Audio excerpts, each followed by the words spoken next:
क्या हुआ? क्या नहीं हुआ? कमरे में बंद कर दिया गया, गाली गलौज करी गई और सारे कांग्रेस के लोग चुप बैठे रहे। आज को सुबह शाम मुझे सोशल मीडिया पे लोग गाली दे रहे हैं, उनमें से एक भी जब ये लड़की न्याय मांग रही थी, गुहार कर रही थी, कोई साथ खड़ा नहीं हुआ। अब ज्ञान देने आ गए हैं, मुझे पता नहीं क्या क्या कह रहे हैं। जो शहजादे हैं, एक और कई शहजादे अब इस पार्टी के अंदर, तो आपकी तो बोली बदल गई एकदम। सही हो गई। जो बोरे भर भर के पैसा रायबरेली गया है, कौन सा था ना, महादेव एक्ट का स्कैम, कोयला खनन का पैसा, मुझे वहां से जलील करके हटाया गया, क्योंकि मैंने ये सवाल उठाया था कि जो प्रियंक खड़गे, जो नए शहजादे हैं इस पार्टी के, वो लगातार हिंदू धर्म को गाली देते हैं और कहते हैं वो बीमारी है, और कांग्रेस पार्टी हमें चुप रहने को कहती है। मैंने इस पर ट्वीट किया था, मुझे डिलीट करने को कहा गया। आई हूं मैं लगातार सपा के ऊपर ट्वीट करती आई हूं जब वो हिंदू धर्म को गाली देते हैं, और मुझे तब भी कहा जाता था ये हमारे गठबंधन के साथी हैं, चुप रहो। मैं जब रामलला की मूर्ति की स्थापना हुई, मेरे घर में बहुत भव्य तरीके से मनाई गई, हमने सुंदरकांड का पाठ किया, मैंने उसकी रील शेयर की, मुझे तब भी धमकाया गया और शोज पे भेजने से मना कर दिया कि तुम नहीं जाओगे, तुम बहुत ज्यादा हिंदू हो। तो आज के इस वीडियो में राधिका खेड़ा ने, जो नई कांग्रेस को छोड़कर बीजेपी में आई है, उन्होंने कांग्रेस का सारा कच्चा चिट्ठा पोल खोल दिया डिबेट में। तो इस पर कांग्रेस की प्रवक्ता भड़क गई और राधिका खेड़ा को अपशब्द कुछ भी बोलने लगी। तो इसी बात पर राधिका खेड़ा ने और एंकर ने कांग्रेस के प्रवक्ता को डिबेट में अच्छे से धो दिया है, क्योंकि कांग्रेस की प्रवक्ता राधिका खेड़ा को झूठी बोल रही थी। कुछ दिन पहले जब ये कांग्रेस में थी तो सबको सच्ची नजर आ रही थी, हर कांग्रेसी को, लेकिन अब बीजेपी में आने के बाद ये झूठी नजर आ रही है, जिस पर राधिका खेड़ा ने अच्छे से धो दिया है, जिसे देखकर आपको अच्छा लगेगा। तो भाई क्या हुआ, आप खुद से ही देखिए आगे। सबसे पहले जरा राधिका खेड़ा और एडवोकेट महिमा सिंह को स्क्रीन पर लाइए, दो विंडो बनाइए।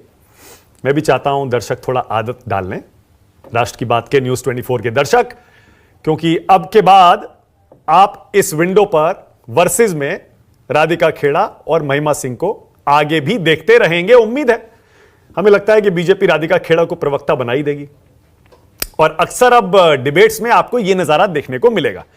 अब तो आदत डालना पड़ेगा ना, हजम नहीं हो रहा है अभी भी। राधिका खेड़ा कल तक उस विंडो में थी जिसमें एडवोकेट महिमा सिंह बैठती हैं, पीछे हाथ का निशान होता था और कांग्रेस की तरफ से बोलती थी, लेकिन आज ये जरा दिखाइए ना, ये राधिका, ये कमल का निशान, ये गर्व से दिखाऊंगी, कमल का निशान लगाया है, पट्टा पहना है, और इस विंडो में। अब दूसरी विंडो दिखाइए, राधिका खेड़ा के साथ लगाइए सिद्धार्थ यादव को। अब सिद्धार्थ यादव और राधिका खेड़ा के बीच पहले वर्सेस लगता था, विंडो में खूब बहस करते थे। सिद्धार्थ यादव बीजेपी की तरफ से, राधिका कांग्रेस की तरफ से बोलती थी। ये देखिए, अब इसमें मैं वर्सेस लगा ही नहीं पाऊंगा, और हो सकता है कि अगले दिनों में आप एक ही स्क्रीन पर इन दोनों को ना भी देखें, क्योंकि एक पार्टी का एक ही प्रवक्ता होता है। लेकिन आज मौका है, क्योंकि राधिका ने कल ही बीजेपी ज्वाइन की है, तो ये नजारा भी देख लीजिए। अच्छा, पहले कैसे होता था, जरा वर्सेस लगाइए, पुरानी यादें ताजा हो जाएंगी। वर्सेस लगाने के बाद आपको ऐसा लगेगा आप कुछ हफ्ते, कुछ दिन या कुछ महीने पीछे चले गए हैं, क्योंकि सिद्धार्थ यादव ने भी राधिका के साथ बहुत बहस की होंगी ना। सिद्धार्थ, पहले राधिका के साथ कैसा लग रहा है? अच्छा है, बहुत बढ़िया है। अच्छा लग रहा है, बढ़िया लग रहा है, बहुत बढ़िया है। ओके राधिका, क्या हो गया भाई, क्या हो गया राधिका? अभी आ रहा हूं, अनंत, अनुराग भदौरिया, रशीद भाई अभी आ रहा हूं। क्या नहीं हुआ? क्या हुआ? क्या नहीं हुआ?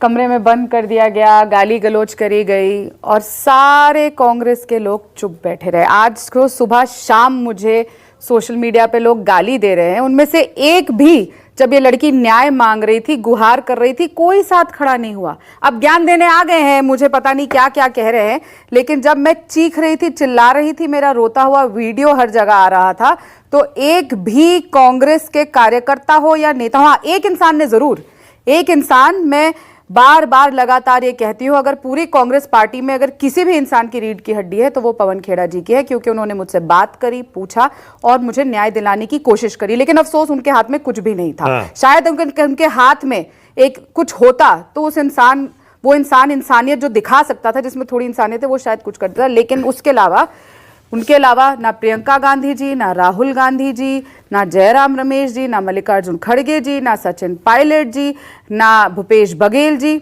सब के सब या मुझे धमकाते थे, डांटते थे या बोलते थे छत्तीसगढ़ छोड़ दो। ये किस बात पर हुआ? क्या हुआ? ये क्योंकि पवन खेड़ा जी आ रहे थे छत्तीसगढ़, तो मैंने फिक्स कर दिया, एक आपके चैनल के ऑफिस में लेकर जाऊंगी, एक और अखबार के ऑफिस में लेकर आऊंगी। तो वहां के जो मीडिया चेयरमैन है वो बहुत गुस्सा में आ गए, और इतना गुस्से में आ गए कि वो 3 आदमी जो कमरे में थे उसमें से एक बार बार लगातार मुझे गालियां दी, अभद्रता करी, बदतमीजी करी, और फिर ऐसे इशारा करके उन्होंने अंदर से कुंडी बंद कर ली। 3 आदमियों ने मेरे साथ कमरे में कुंडी बंद कर ली। क्या मंशा थी ये वो खुद तीनों जाने। नहीं, पर आप तो बीजेपी ज्वाइन करने के बाद कह रही थी कि वो राम मंदिर आप जाना चाह रही थी, और इसलिए नहीं, राम मंदिर होके आई, पता है होके आई, इसलिए आपके साथ कांग्रेस पार्टी में अन्याय होने लगा। मानक जी, मुझे न्याय नहीं देने का क्यों था? देखिए, जब लगातार कांग्रेस के राष्ट्रीय अध्यक्ष मल्लिकार्जुन खड़गे जी के बेटे प्रियांक खड़गे जी, जो शहजादे हैं, एक और कई शहजादे अब इस पार्टी अरे के अंदर, बाप रे, आपकी तो बोली बदल गई एकदम।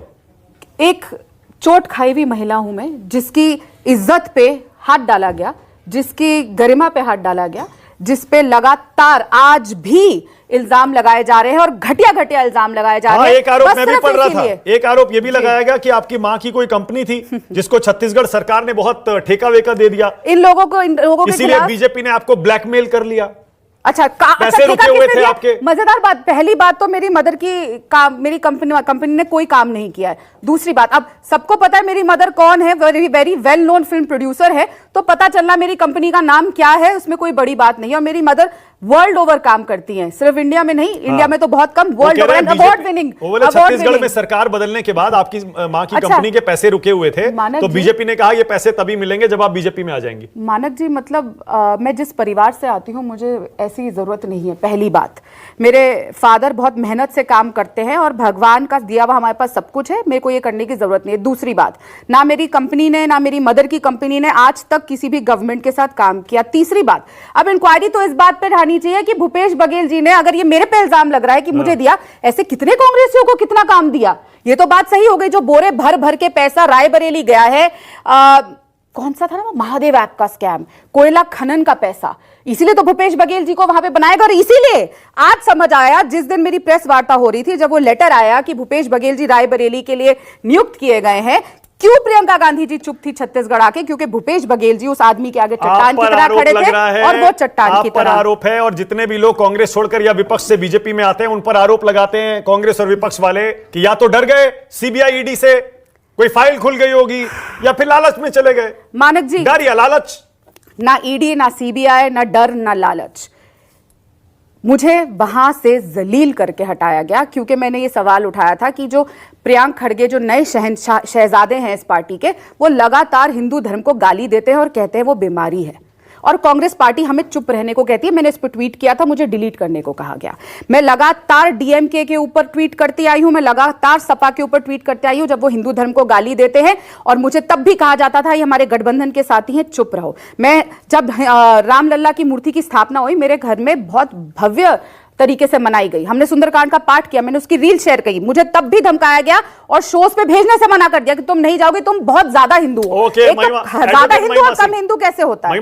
कांग्रेसियों का यही हाल है, जब तक इसकी पार्टी में रहिए तब तक ये लोग बहुत खुश रहेंगे, लेकिन जब इसकी पार्टी से बाहर आ जाइए तो इन लोगों को बुरा लगता है, और ये लोग चाहते हैं कि कोई कुछ बोले ही ना, सब बस इसकी गलती को सहते रहे। ऐसा हर कांग्रेसियों का सोचना है, और यही हाल अगर कांग्रेस का रहा, जैसा कि राधिका खेड़ा बता रही है, तो वह दिन दूर नहीं जब कांग्रेस का नाम लेने वाला कोई भी नहीं बचेगा देश में। और जिस तरह राधिका खेड़ा ने इसे धोया है, इसके बाद भी यह लोग नहीं सुधरती है तो भगवान ही बचा सकते हैं इसकी पार्टी को। खैर, आपको अगर थोड़ा सा वीडियो अच्छा लगा तो वीडियो को लाइक कर दीजिए, और ऐसे ही वीडियोस के लिए आप हमारे चैनल को सब्सक्राइब जरूर कर लीजिएगा। मिलते हैं बहुत जल्द किसी और वीडियो में।